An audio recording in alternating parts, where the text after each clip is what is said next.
పెళ్లి అనేది 7 జన్మల బంధం. భర్త దేవుడితో సమానం. ఆయన ఎంత హింసించినా, ఎన్ని కష్టాలు పెట్టినా సర్దుకుపోయి చనిపోయేంత వరకు ఆ బంధంలోనే ఉండాలి. మనలో చాలా మంది ఇలాంటి మాటలు వినే ఉంటారు. కొన్ని ఇతర మత గ్రంథాలు కూడా దాదాపు ఇలాంటి అభిప్రాయాన్ని చెబుతాయి. అయితే ఈ మాటలని పట్టుకుని కొంతమంది liberals, ఫెమినిస్టులు I don't want Navya to get outdated institution. करवा चौथ का व्रत नहीं कर रहे आप, praying for lives of husbands so that they can have some validity in life.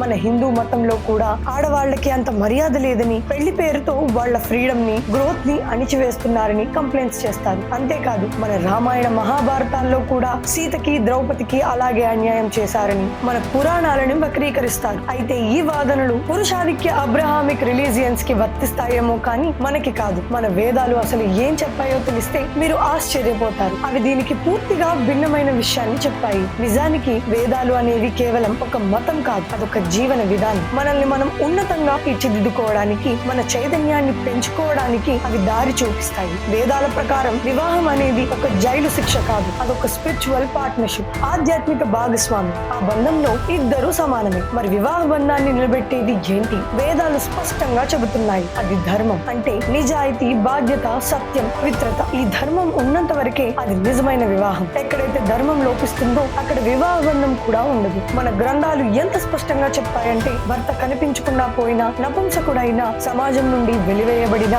లేదా క్రూరుడిగా మారిన భార్య మరొకరిని వివాహం చేసుకోవచ్చు.